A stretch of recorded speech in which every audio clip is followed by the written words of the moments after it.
Hey, what's going on guys? I'm Primalliquid and welcome to my leveling guide for Disgaea 1 Complete.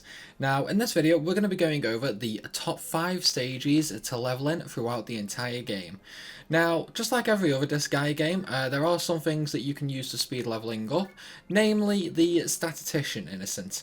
Now currently I'm playing a review copy on a default patch, so for me, the soft cap for statisticians is 300, while the hard cap is 600. So what that means is I can have 600 statisticians all combined into one slot. However, I only gain the benefit of 300 statisticians. Now, in patch 1.03 that was released in Japan, this has actually changed slightly.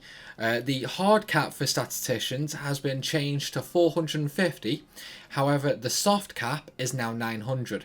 So what that means is you can actually have two sets of statisticians, both at 450, and you will gain the effect of all 900, effectively giving you 900% EXP gain, or 9 times the EXP.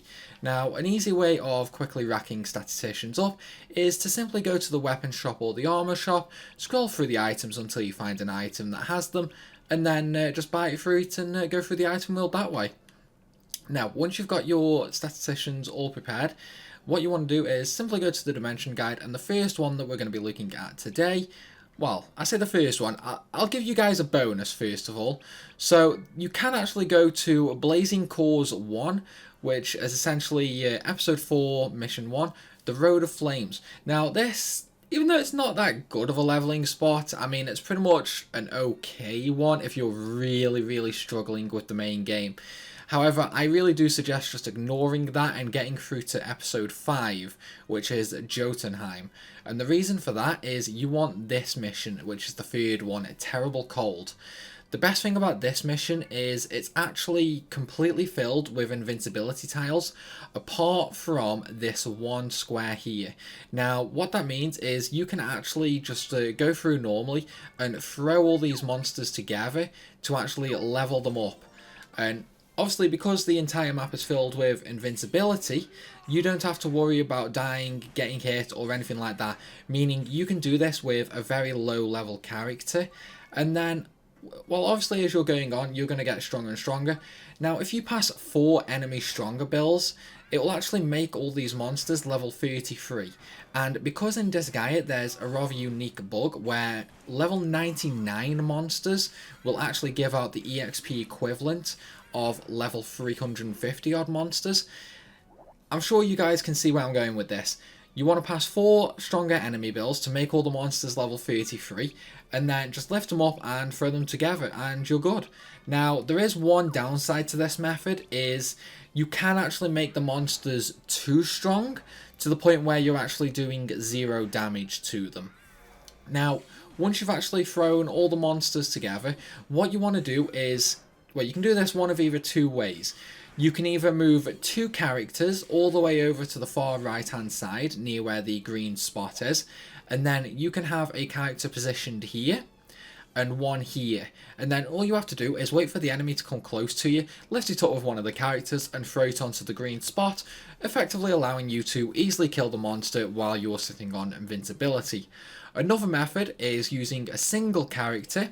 Simply move the character up to here and throw the invincibility geo panel down to this square here next to the green panel, and then have your first character sitting here next to the green panel, and that way you can still trap a monster into that green panel, effectively giving you an easy way to very quickly farm levels.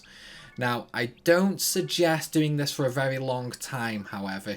I do suggest only doing this up until around, I'd say, a level 100 at most, simply due to the fact that there are better leveling spots, and obviously, even though that method is easy, it does take a little bit of time and can get very annoying. So, with that said, let's move on to number 4. So, number 4 is very similar. What we're going to be doing is you're going to go through the story until you get to the Stellar Graveyard.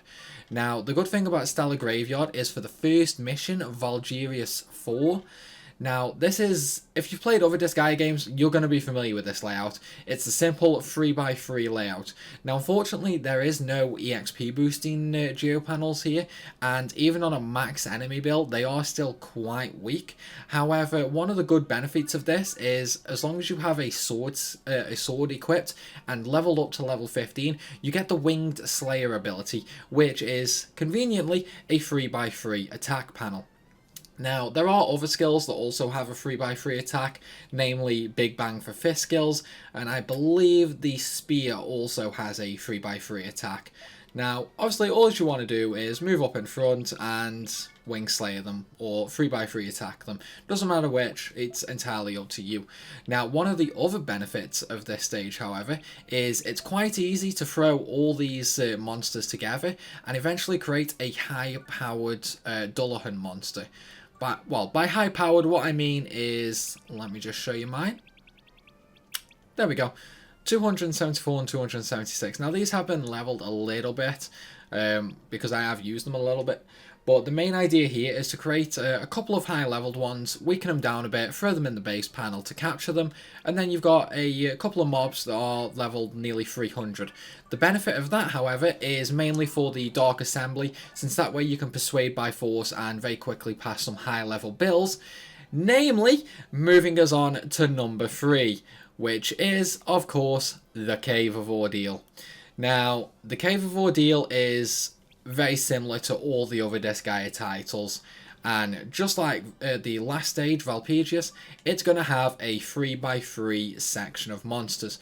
Now, one of the benefits here is not only are the monsters much higher level, it also has a 50% EXP increase on the entire stage, and these specific monsters, these Cyclops type monsters, well, they used to be Cyclops type monsters, but now they're Brachial monsters.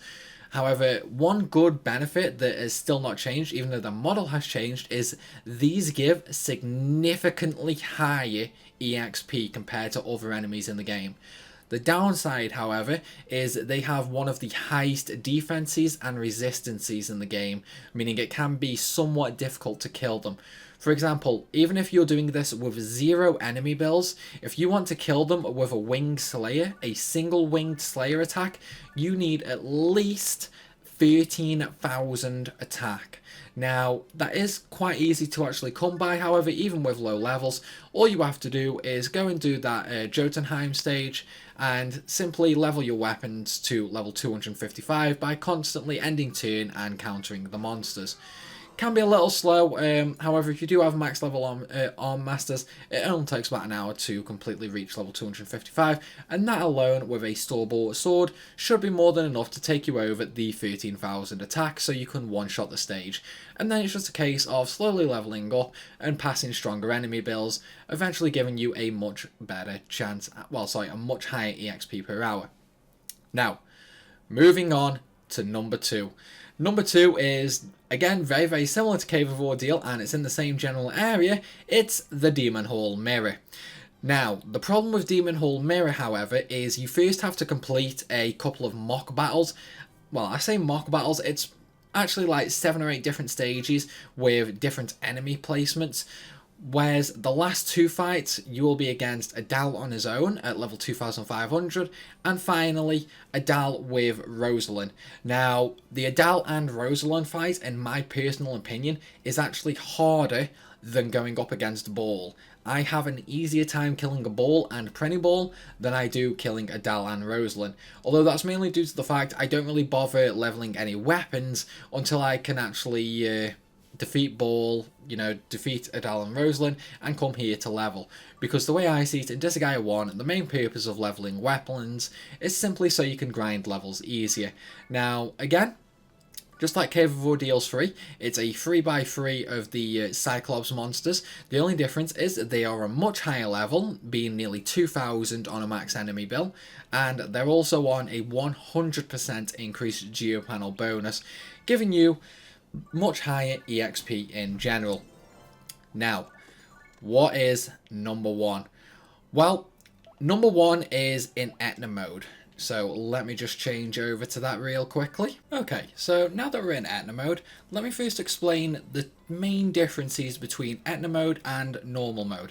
Now, Etna mode is a unique mode that was first released on the PSP version of Disgaea, which is Disgaea Hour of Darkness, and it's essentially the same as Carnage mode from the other games.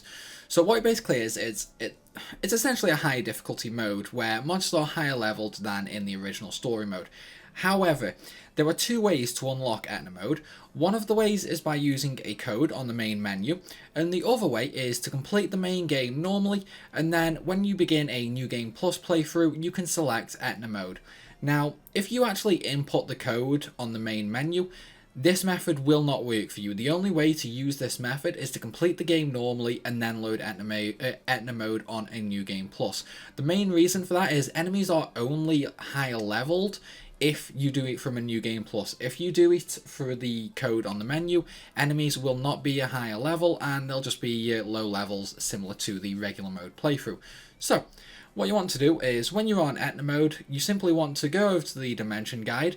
After you unlock the Cave of Ordeals in the Dark Assembly, and I'm sure you guessed where this is heading, it's back to the Cave of Ordeal 3. Now unfortunately, in Etna mode, there is no Demon Hall mirror, so we do have to settle for this. Now again, it's just a 50% EXP geo panel on the entire floor. Again, it's just the unique Cyclops monsters. However, one big difference is their level. With a max enemy level built past, they will be level 4090, drastically increasing the EXP they give. Now, obviously, the more statisticians you have, the more EXP you are going to earn. And as I said at the start of this video, I'm currently playing without a patch because I have a review copy, which means I am limited to the effective use of just 300 statisticians, where once patch 1.03 releases, you can have up to 900 usable statisticians, meaning you will gain 3 times the EXP I just gained, effectively making this the best grinding spot in the game. Now, if you want to get to level 9999, however, while this method will be the quickest overall, if you don't want to do Etna mode, then I suggest doing the item world with max enemy build past on a high level item.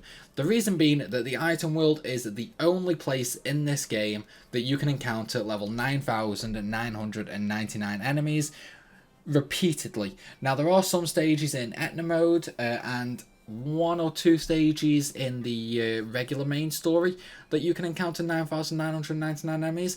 However, they don't really give that good EXP, and there's really no sense in farming them since normally it's only 1 or 2 enemies that hit those levels, whereas in the item world, you know, you can have upwards of 10, 20 enemies that are all basically max level. So there you go, guys. It's the top 5 stages to level in Disgaea 1 complete. Although essentially, I suppose I have technically given you guys 7 methods, so enjoy the 2 bonuses there. But if you guys enjoyed this video, then hit that like button and leave a comment down below. And as always, if you're new around here, then hit that subscribe button. But thanks for watching, guys, and I'll see you soon.